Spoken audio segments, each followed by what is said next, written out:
Hello everyone and welcome back to another video of Social Science Mantra. And today we are going to discuss the another alternative centers of power which can challenge the US dominance. In last video we talked about the European Union and its strategy to challenge the US dominance. So how ASEAN challenged the US dominance and what was the reason?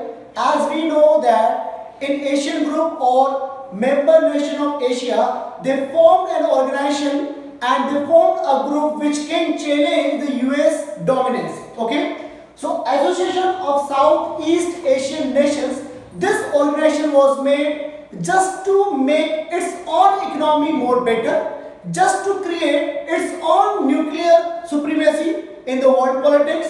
Okay, so national building, economic backwardness, and to align with great power, to align with any of the great power. Any of the great power means one of the powerful countries in Cold War. One is USSR, one is USA. Okay, so any of the member should be aligned with the Asian members. Okay, so with this strategy, the Asian group was made and this organization was created and formed. Okay, so in 1967, an agreement was signed by 5 nations, and this agreement is popularly known as Bangkok Declaration. Okay, so this Bangkok Declaration was signed by 5 members: Indonesia, Malaysia, the Philippines, Singapore, and Thailand. That time there were only 5 members.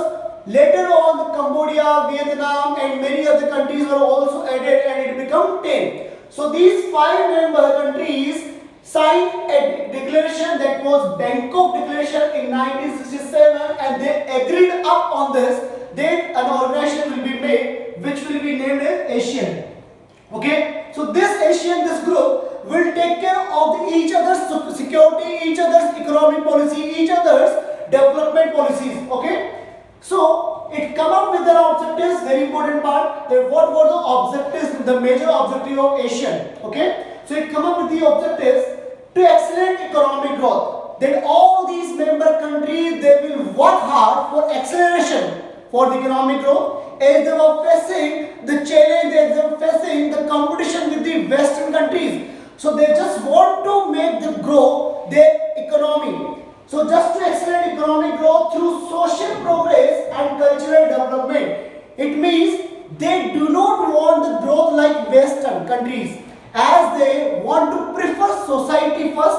It means growth should be there with social justice, equal distribution of resources to all the people. Okay, then only we can say social progress is there, then only we can say cultural development is also there along with the economic growth. So this was the main objective. The another objective was to promote regional peace and stability based on rule of law and principles of UN Charter. Whatever the principles have been recommended by the UN Charter, they want to follow all those recommendations, as well as they want to follow the rule of law. Nothing should be against the law. Okay, it means no injustice should be made while deciding the policy regarding the economy and any of the sphere. Okay, so they want to create the regional peace and stability. It means all the member nations, those who are the member of this great organization like ASEAN, every member nation should have a regional peace. Nobody will interfere into the other countries. Nobody will create a threat to other member nations. Okay, so with these two objectives, ASEAN was formed in 1967 as a challenge to US dominance. So we can say with this ASEAN, what was the strategy which was followed by this group and this organization? That was ASEAN way. Okay, so the ASEAN way means a form of interaction. Again, this question is asked in 1 or 2 marks. So please listen carefully. A form of interaction that is informal, that is non-confrontationist, and the cooperative. It means they will not be involved in any formal worships. Their relation will be informal, friendly, non-confrontationist. They will not confront to other members. Okay, they will have a friendly relation, so they will never try to confront each other into the battlefield and anywhere.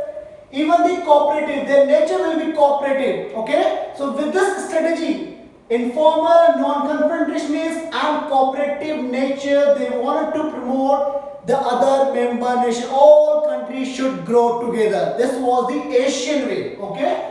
The respect for national sovereignty is prioritized in the supranational structure and institution. It means in Asian group, no country wanted to get the status of supranational country. Supranational means they do not want that one of the member countries should be the higher priority in the higher position. For example, in USSR, in Soviet Union, Russia was made a higher post and higher position. But in this group, Asian, all the countries should be equal. That is why national sovereignty, self-respect and respect given to the self-autonomy.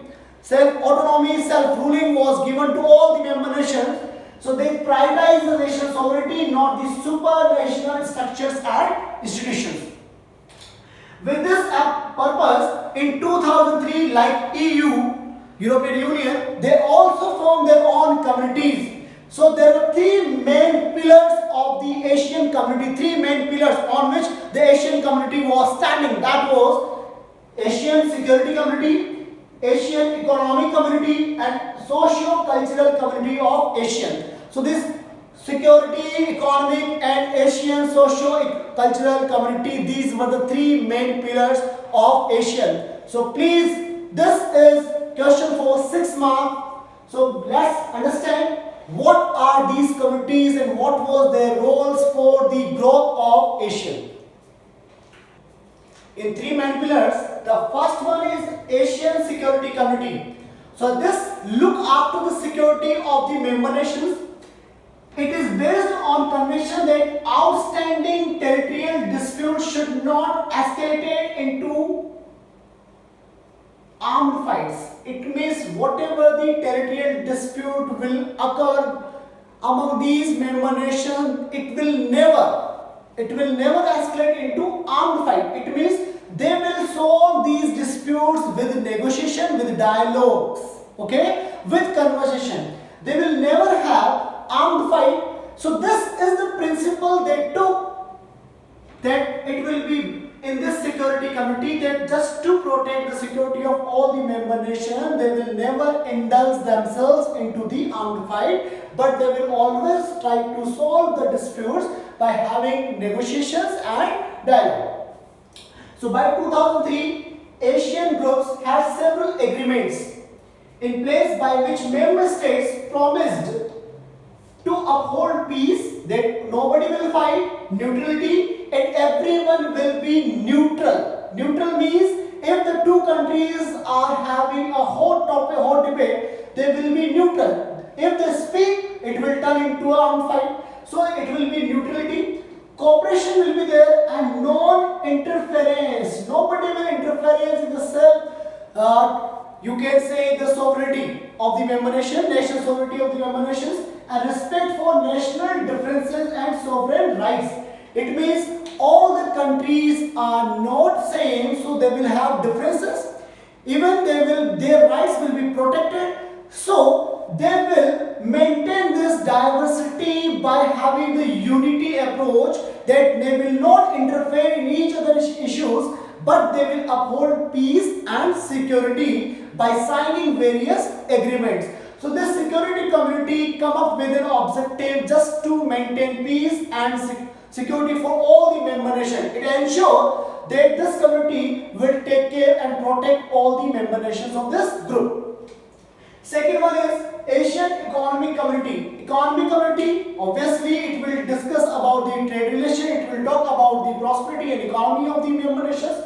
So Asian, it was smaller economy. If we start comparing this to the US, then to the European Union and Japan.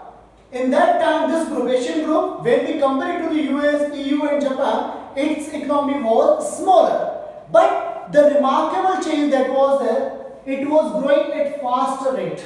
This was the change. This economy was growing at the faster rate. Secondly, we can say, its objective to create a common market. Common market, it means a market where they all can export, where they all can import. It means the restriction will not be there. There will be flow of capital, flow of labor and flow of goods. So market will be free.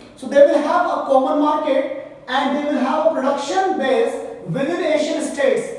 That any country is, there can be a production base and they will provide its supply to all the other member nations. So it will be production base within Asian states so that they can have the market opportunities for all. The market should be open for all. Okay, so all the investors can invest money.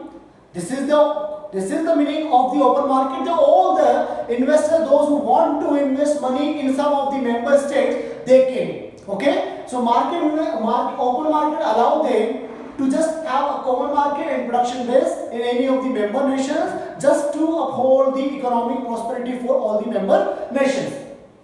Along with this, they created FTA. Now, what is FTA? FTA means free trade agreements. Okay, free trade area. Free trade area without restriction, without license, without permit. So this free trade area will be created by all the member nations of ASEAN. Okay, investment, as I already told you, for the labor and for the flow of services as well. So this was the economic community which will take care of the economic pursuits of the ASEAN group. And the last one, the last pillar of this ASEAN community, that was Asian socio-cultural community. Here the society, social values will be taken care by maintaining peace, by maintaining prosperity among the member nations, as well to resolve disputes. Whenever the disputes will arise, they will be solved out immediately. Okay, with an immediate effect, the disputes will be solved out. So with this, these three main pillars, Asian security community, Asian economic community, and Asian socio-cultural community, this is 6-mark question. So these are the main pillars of Asian community by just having the mutual understanding and mutual cooperation among the member nation. So students, today we discuss about the Asian group, the another alternative centers of power which can challenge the US dominance. Although its economy was smaller, but still it can be a threat for the US dominance. US hegemony, that dominance is hegemony. Okay. Okay student, in next video we will come up with the another alternative centers like SAARC and BRICS. Till then, revise the complete content. Thank you.